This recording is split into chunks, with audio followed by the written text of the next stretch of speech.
আসসালামু আলাইকুম তোমাদের সকলকে। তোমরা যারা নতুন কারিকুলাম এবং নবম শ্রেণীতে আছো, তাদের বিজ্ঞান বইয়ের অনুসন্ধানী যে বইটা আছে সেটার প্রথম অধ্যায় নিয়ে আমরা আলোচনা করার চেষ্টা করতেছি। প্রথমত তোমাদেরকে অনেকগুলো বেসিক পার্ট দেওয়া হয়েছে, মোটামুটি 7 থেকে 8টা বেসিক পার্ট দেওয়া হয়েছে এবং এখন আমরা গাণিতিক সমস্যাগুলো দেওয়ার চেষ্টা করতেছি তোমাদেরকে। প্রথমত যে গাণিতিক সমস্যাটা দেওয়া হয়েছিল সেটা তোমরা হয়তো বা অবশ্যই দেখছো, যদি দেখে না থাকো অবশ্যই দেখে আসবা। আজকে যে গাণিতিক সমস্যাগুলো দেখবো সেটা হচ্ছে আমরা নিক্ষিপ্ত বস্তু সম্পর্কে গাণিতিক সমস্যাগুলো দেখার চেষ্টা করব। এখন নিক্ষিপ্ত বস্তু সম্পর্কে যদি জানতে যাই আমাদের একটু বুঝতে হবে, এর আগে একটু ব্যাক করতে হবে পরন্ত বস্তু যে সূত্রগুলো আছে সেগুলোর দিকে। আমরা জানি যে v equal u plus gt, এগুলো কিসের ক্ষেত্রে আমরা দেখি? পরন্ত বস্তুর ক্ষেত্রে আমরা একটু দেখি। V square equal u square plus 2জি এইচ। পাশাপাশি তুমি এটাও জানো h equal ut plus half gt square. এই সূত্রগুলো আমরা সবাই জানি। এখন কথা হইলো, আমরা যখন এই 3টা সূত্র জানি, এগুলো কিসের ক্ষেত্রে কাজে লাগে? আমাদের পরন্ত বস্তুর ক্ষেত্রে কাজে লাগে। আমরা সবাই মোটামুটি জানো পরন্ত বস্তুর ক্ষেত্রে কাজে লাগে। আমরা এখন যেটা দেখব সেটা হচ্ছে নিক্ষিপ্ত বস্তুর ক্ষেত্রে। বা নিক্ষিপ্ত যখন তুমি করবা, অবশ্যই অভিকর্ষের বিপরীতে তুমি নিক্ষেপ করবা। অভিকর্ষ সবসময় কি করে? নিচের দিকে কাজ করে। আর নিক্ষিপ্ত বস্তু অবশ্যই অভিকর্ষের বিপরীত দিকে কী করে? কাজ করে। সেই জন্য এখানে জিটা কী করে? যখন উপর থেকে নিচের দিকে পড়ে তখন ধনাত্মক কাজ করে, যখন তুমি বিপরীত দিকে করবা তখন মাইনাস জি কী করবে? কাজ করবে। তখন তুমি যদি বি ইকুয়াল ইউ প্লাস জিকে যদি তুমি মাইনাস জি বসাও আর টি যদি রাখো, তখন কিন্তু প্লাসে মাইনাসে কী হবে? মাইনাস হয়ে যাবে, মাইনাস জিটি। পার্থক্য শুধু এতটুকুই। এটা হচ্ছে কি নিক্ষিপ্ত বস্তুর ক্ষেত্রে। তাহলে তুমি যদি এটার দিকে তাকাও, B square equal u square plus 2জি এসে জায়গা কী হবে? মাইনাস হবে। এটা তুমি বুঝতেই পারছো। এটার মতো করে জি এর মান যদি মাইনাসে বসো তখন প্লাসে মাইনাসে কী হয়ে যাবে? মাইনাস হয়ে যাবে। তখন 2জি এইচ দাঁড়াবে। এবং আরেকটা কি? H equal ut minus half gt square. অবশ্যই বেসিক পার্টগুলো একটু দেখার চেষ্টা করবে, তাহলে সম্পূর্ণ ধারণাগুলো তোমাদের ক্লিয়ার হয়ে যাবে। আমি বেসিক পার্টের মধ্যে এতটুকু আমরা আলোচনা করার চেষ্টা করছি, তারপর আজকে একটু মনে করে দিই তোমাদেরকে। তুমি যদি এই সূত্রের দিকে তাকাও, একটু এই সূত্রটার দিকে, তাহলে লক্ষ্য করবা যে তুমি যখন একটা বস্তুকে নিক্ষেপ করবা তখন সেটা সর্বোচ্চ উচ্চতায় পৌঁছাবে। এখান থেকে তুমি যদি নিক্ষেপ করবা, ধরে এতটুকু উচ্চতায় আসছে, তখন সে একটা জায়গায় কী হবে? স্থির হবে অবশ্যই। যখন সে স্থির হবে তখন তার শেষ বেগটা কত হবে? শূন্য হবে। কত হবে? শূন্য হবে। ব্যাপারটা এমন, ধরো তুমি এইখান থেকে তুমি এই বিন্দু থেকে কী করলে? একটা বস্তুকে নিক্ষেপ করলাম। নিক্ষেপ করলে এই বস্তুটা আবার কী করবে? এখানে এসে পৌঁছাবে। এইটা এখান থেকে নিক্ষেপ করলে এটা হচ্ছে তার কি সর্বোচ্চ উচ্চতা। ধরো এখান থেকে বস্তুটা এখানে পৌঁছাইলো, এখানে উঠলো এইভাবে, আবার কী করলো? বিপরীত দিকে নামলো। যখন উঠার পরে সে কিছুক্ষণ সময়ের জন্য সে কিছু স্থির হয়েছে না? যদি স্থির হয়ে থাকে তখন তার শেষ বেগটা কত হয়? শূন্য হয়। আরেকটা কথা তোমাদের আমি বেসিক পার্টে বলছিলাম, প্রথম ক্ষেত্রে যেটা শেষ বেগ, দ্বিতীয় ক্ষেত্রে ওইটাকে আমাদের আদি বেগ, ওইটা আমি তোমাদেরকে বলছিলাম। তাহলে এখান থেকে যখন বস্তু উঠছে তখন এটা হচ্ছে তার কি শেষ বেগ। যখন বস্তু আবার নিচের দিকে পড়বে তখন এটা কি হবে? তার আদি বেগ। এটা তোমরা ভালো করে জানো। তখন এটা যদি তার সর্বোচ্চ উচ্চতা হয়, আমাকে বলা হয়েছে যে নিক্ষেপের কতক্ষণ পর, মানে নিক্ষিপ্ত বস্তুটা কতক্ষণ পর সর্বোচ্চ উচ্চতায় পৌঁছাবে, কতক্ষণ পর সর্বোচ্চ উচ্চতায় পৌঁছাবে, এটা হচ্ছে প্রশ্ন। তুমি যদি এই সূত্রটা থেকে একটু লক্ষ্য করে, সূত্র থেকে জানো v equal u minus g t. কী বলতেছি? কতক্ষণ পর সর্বোচ্চ উচ্চতায় পৌঁছাবে। তো আমি যদি ভি এর মান শূন্য বসাই, কারণ আমি এখান থেকে তো একটা ইউ ব্যাগে নিক্ষেপ করবো, তখন আমার কাছে ইউ ব্যাগটা থাকবে, তখন ইউ মাইনাস কি জিটি। তখন জিটি ইকুয়াল কত জানি আমরা? ইউ জানি। তখন টি ইকুয়াল টু কী জানি আমরা? ইউ বাই জি জানি। তাহলে টি সময় পর বস্তুটা কী করবে? সর্বোচ্চ উচ্চতায় পৌঁছাবে। এই জিনিসটা একটু মাথায় রাখো। সেকেন্ড যেটা দেখতে হবে সেটা হচ্ছে, তোমরা যদি লক্ষ্য করো, B square equal u square minus 2জি H. আমি বেসিকটা ক্লিয়ার করে দিয়ে যাই, ম্যাথের জন্য সমস্যা না হয় তোমাদের। এটার ক্ষেত্রে যে বস্তুটা সর্বোচ্চ কতটুকু উচ্চতায় উঠবে, এখান থেকে নিক্ষেপ করলে এইটা যে উঠছে না, এটা সাপেক্ষে তো এটাই তো তার সর্বোচ্চ উচ্চতা, তাই না? তাহলে এই সর্বোচ্চ উচ্চতাটা কতটুকু আসলে? বস্তু যখন তুমি নিক্ষেপ করবা, আমি ধরে নিলাম হচ্ছে কত এইচ সর্বোচ্চ উচ্চতা, তাহলে কতটুকুতে পৌঁছাবে, তখন তোমার এই শেষ বেগের মান কত 0, তখন স্কোয়ার মাইনাস 2g এইচ। তখন কী করা লাগে, 2g এইচ সমান কত স্কোয়ার, এইচ ইকুয়াল কত আমাদের স্কোয়ার বাই 2g। তখন এই সূত্রটা অ্যাপ্লাই করবা, তখন এই এইচকে কী বলা হয় সর্বোচ্চ উচ্চতা, সর্বোচ্চ উচ্চতা, একটু মাথায় রাখবা কষ্ট করে। এবং এইটাকে সর্বোচ্চ উচ্চতায় উঠতে সময় যদি বলা হয় সর্বোচ্চ উচ্চতায় উঠতে কতটুকু সময় লাগছে, তখন t equal u by g apply করবা। আবার যদি লক্ষ্য করো একটু এখান থেকে, আমরা যেটা জানি এটা তো কী করছে সর্বোচ্চ উচ্চতায় উঠছে না, উঠতে সময় মানে হচ্ছে এটাকে বলতে পারি উত্থান, এটাকে কি বলতে পারি আমরা উত্থান। বস্তু যখন আমার নিচের দিকে পড়বে তখন কী হবে পতন ঘটবে, বস্তু উঠছে মানে কি উত্থান, নামছে মানে কি পতন। তাহলে উত্থান যদি হয় ইউ বাই জি, তাহলে পতন কি হবে ইউ বাই জি। তখন দুইটাকে একসাথে কি বলা হয় উত্থান এবং কি পতনকাল, উত্থান এবং পতনকাল বা হচ্ছে পর্যায়কাল বলতে পারে, যে উত্থান এবং পতনকাল কত বা পর্যায়কাল কত বা বস্তুটা কতক্ষণ শূন্যে থাকবে, বস্তুটা কতক্ষণ শূন্যে থাকবে। এই টাইপের প্রশ্নগুলো হলে তুমি t equal u by g plus হচ্ছে ইউ বাই জি, এখান থেকে লসাগু যদি তুমি জি করো তখন কী পাবা ইউ প্লাস ইউ পাবা, তখন 2u বাই জি পাবা। তখন টি ইকুয়াল টু কী লিখতে পারি আমরা 2u বাই জি। আমাকে যদি বলা হয় যে উত্থান এবং পতনকাল কত, t equal to 2u by g apply করবা। আমাকে যদি বলা হয় পর্যায়কাল কত, তখন এটা অ্যাপ্লাই করবা। আমাকে যদি বলা হয় বস্তুটা কতক্ষণ শূন্য থাকবে, তখনও কী করবা 2u বাই জি। কেন, বস্তু উঠছে এবং কি নামছে, এই যে উঠছে এবং নামার যে আগ মুহূর্ত পর্যন্ত যে সময়টা, এটা কিন্তু আমরা কি বলতেছি উত্থান এবং পতনকাল। এই জন্য বলবো যদি বলা হয় কতক্ষণ শূন্য থাকবে, তখন t equal 2u by g apply করবা। আশা করি এই বেসিক পার্টটা তোমাদেরকে আমি ক্লিয়ার করতে পারছি। এখন আসো আমরা ম্যাথগুলো দেখি আর চেষ্টা করি একটু। তুমি যদি এখানে দেখো ম্যাথগুলো কী বলছে, আমাকে একটু প্রশ্নগুলো বোঝার চেষ্টা করব।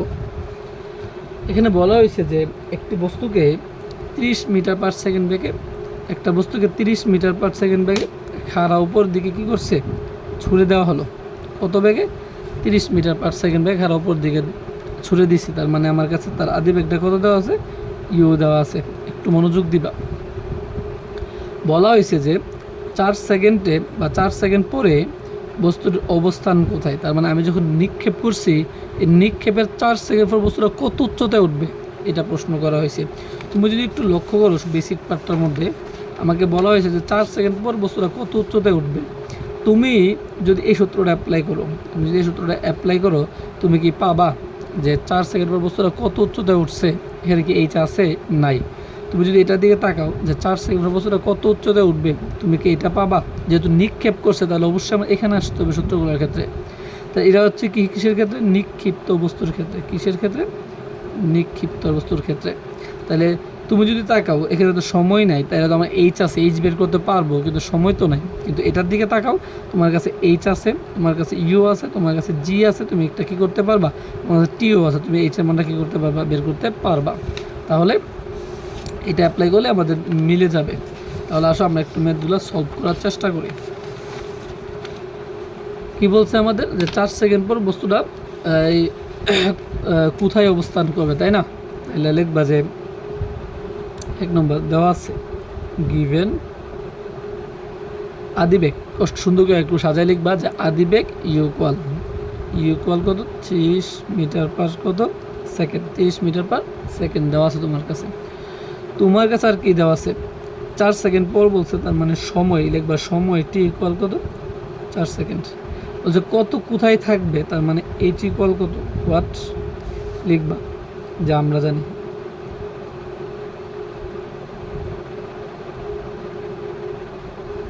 জানি h equal ut minus half gt square. তাহলে ইউর মান কত ভাই 30 না, টি এর মান কত ভাই 4, হাফ আছে, জের মান কত 9.8, টি এর মান কত ভাই 4 স্কোয়ার। তুমি যদি এটাকে ক্যালকুলেশন করো তোমার মান দাঁড়াবে হচ্ছে এমন যে 41.6 মিটার দাঁড়াবে তোমার। আচ্ছা, তারপরে যদি আসো 41.6 মিটার গেল, এটা হচ্ছে আমাদের প্রথম ম্যাথের সমাধান। আবারও বলি তোমাকে বলা আছে কত উচ্চতায় থাকবে, তার মানে আমার এইচ এর মান বের করতে বলছে। তোমার কাছে আদি বেগের মান আছে, তুমি এই আদি বেগের মান বসাইলা। তোমার কাছে টি এর মান আছে, টি রাখলাম, যেহেতু বলছে নিক্ষেপ করছে সেহেতু আমার এটাই করতে হবে। তাহলে এই ছিল তোমাদের প্রথম যে ম্যাথটা সেটার সমাধান। তারপরে আসো দ্বিতীয় ম্যাথটা একটু দেখার চেষ্টা করি আমরা। কি বলছে আমাকে, বলছে যে 4 সেকেন্ড পরে বস্তুটির বেগ কত হবে, বস্তুটির বেগ কত হবে। যেহেতু বলছে নিক্ষেপ করছে সেহেতু বেগ কত হবে। তোমার কাছে কি কি আছে তুমি তাকাও। তোমার কাছে হচ্ছে যদি তাকাও, তোমার কাছে আছে হচ্ছে ইউ ইকুয়াল, তোমার কাছে 30 মিটার পার সেকেন্ড দেওয়া আছে, কিন্তু তাকাও 30 মিটার পার সেকেন্ড দেওয়া আছে, একটু লক্ষ্য করবা। তোমার কাছে টি দেওয়া আছে ভাই, তোমার কাছে টি দেওয়া আছে 4 সেকেন্ড দেওয়া আছে। তোমাকে বলা হয়েছে যে 4 সেকেন্ড পর তার বেগ কত, তার শেষ বেগ ভি ইকুয়াল হোয়াট। তুমি চিন্তা করো তো একবার যে তোমার কাছে ইউ এবং হচ্ছে তোমার কাছে টি দেওয়া আছে, এটার মাধ্যমে তুমি বি কীভাবে বের করবা, এই দুইটা মান থেকে তুমি বি কীভাবে বের করবা। তুমি তো সূত্রটা জানো যে হচ্ছে v equal u minus gt, তোমার কাছে একটা আছে, তোমার কাছে h equal ut minus half gt square আছে, তোমার কাছে v square equal u square minus 2gh আছে, এটা তোমার কাছে আছে। তুমি বলতে 4 সেকেন্ড পর কোথায় থাকবে, মানে ব্যাগটার বস্তুটার ব্যাগ কত হবে, তুমি নিক্ষেপের 4 সেকেন্ড পর বস্তুটার ব্যাগ কত হবে। তখন তুমি চিন্তা করো, এটার মধ্যে তো অবশ্যই ব্যাগ নাই, এটা দরকার নাই, এবং তোমাকে বলা হয়েছে যে 4 সেকেন্ড পর, তাহলে এটার মধ্যে সময় নাই, তাহলে এটাও দরকার নাই। তোমার কাছে সহজ হিসাব ইউ আছে, টি আছে, জি আছে, তুমি যদি এটা অ্যাপ্লাই করো সহজেই বের হয়ে যাবে। তাহলে আসো 2 নম্বরটা সুন্দর করে সাজাই লিখো। দেওয়া আছে ইউ ইকুয়াল কত আমাদের 30 মিটার পার সেকেন্ড, সাজাই নিবা তোমরা। টি ইকুয়াল কত সেকেন্ড, 4 সেকেন্ড, তাহলে ভি ইকুয়াল কত আমাদের হোয়াট, এটা আমরা জানি। তাহলে লিখবা আমরা জানি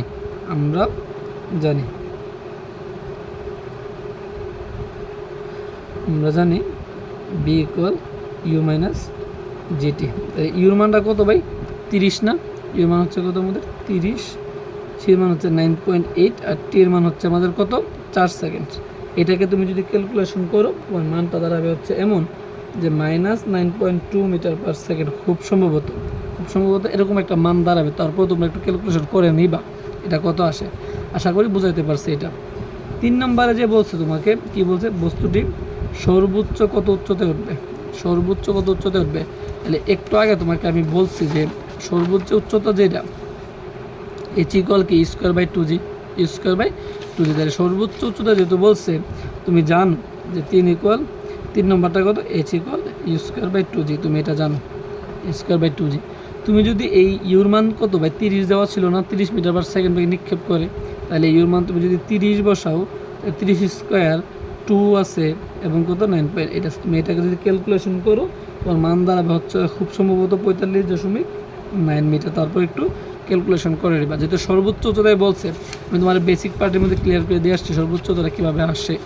আচ্ছা, এটা তুমি অ্যাপ্লাই করলে। তারপরে যাও 4 নম্বর, তোমাকে কি বলা হয়েছে, বস্তুটি কতক্ষণ শূন্য থাকবে। তুমি যদি বেসিক পার্টের দিকে তাকাও, তোমাকে বলা হয়েছিল যে উত্থান এবং পতনকাল, তোমাকে বলা হয়েছিল যে কতক্ষণ শূন্য থাকবে, তোমাকে বলা হয়েছিল পর্যায়কাল নির্ণয় করতে বলে এই সূত্রটা অ্যাপ্লাই করবে। তাহলে সাজায়া লিখবা। সৃজনশীল আসলে তো অবশ্যই একটু চেষ্টা করবা মানে ভেঙে লেখার, সৃজনশীল না আসলে তুমি সোজা করে দেবে। তারপর তুমি এতটুকু যদি লিখো যে বস্তুটি আমরা জানি বস্তুটি কতক্ষণ শূন্য থাকবে দিয়ে তুমি টি ইকুয়াল 2u/g অ্যাপ্লাই করে দিবা। তোমাদের এই গাইডের মধ্যে আসে যে প্রথমত টি ইকুয়াল টু উত্থানকালটা নির্ণয় করে u/g, তারপর কী করে পতনকাল নির্ণয় করে t1 u/g। তাহলে আমাদের উত্থান এবং পতনকাল বা বস্তুটা কতক্ষণ শূন্য থাকবে তখন কী করে তারা বড় হাতে টি দিয়ে t1 প্লাস t2 করে, তখন কিন্তু u/g প্লাস u/g আসে, তখন আলটিমেটলি কী আসে 2u/g, এরকম কিছু একটা দাঁড়ায়। তাহলে এইটা যেই কথা এটা কিন্তু একই কথা। তাহলে 2 × ইউর মান তুমি যদি 30 বসো, যে মান হচ্ছে 9.8, এটাকে ক্যালকুলেশন করলে যা আসবে তা হচ্ছে কি আমাদের এই বস্তুটা কতক্ষণ শূন্য থাকবে এই টাইপের প্রশ্নগুলোর ক্ষেত্রে, তখন এটা আসবে হচ্ছে 6.1 সেকেন্ড। কথা বুঝাতে পারছি আমি। তারপর আসো, বলা হয়েছে যে ভূমিতে আঘাত করার পূর্ব মুহূর্তে তার ব্যাগটা কত হবে। তাহলে ভূমিতে আঘাত করার পূর্ব মুহূর্তে তার ব্যাগটা কত হবে, তখন সূত্রটা কি v equal u minus gt, v equal u minus gt. তখন ইউর মানটা তোমার কাছে আছে কত, 30 আছে, এবং মাইনাস জি এর মান 9.8, এবং টি এর মান কত আমাদের ওই 4 সেকেন্ড ছিল, ওই কত বস্তু যখন উপর থেকে নিচে পড়তেছে, বলা হয়েছে না যে কতক্ষণ শূন্যে থাকবে, কি বলছে শূন্যে থাকবে, তাহলে 6.1 সেকেন্ডে তো শূন্য থাকবে, তাই না? তাহলে বস্তু যখন নিচের দিকে পড়বে তখন কিন্তু 6.1 সেকেন্ডটি কী করে, সে শূন্য ছিল, তাহলে 6.1 সেকেন্ডের পর তো সে তো নিচে পড়েই যায়, তাহলে 6.1 হচ্ছে কি আমাদের এখানে বসাইবা, বসাইলে এটাকে ক্যালকুলেশন করলে তোমার মান দাঁড়াবে হচ্ছে এমন যে মাইনাস 30 মিটার পার কত সেকেন্ড। খুব সম্ভবত এরকম কিছু একটা আসতে পারে। এই ছিল তোমাদের আজকের গাণিতিক সমস্যার পর্ব 2। আশা করি এই যদি তুমি ধাপে ধাপে ভিডিওগুলো দেখো, তোমার এই নতুন কারিকুলামের প্রথম অধ্যায় নিয়ে গাণিতিক সমস্যার তুমি পড়বা না ইনশাল্লাহ। তাহলে আগামী ভিডিওর জন্য অপেক্ষা করো। ধন্যবাদ সকলকে।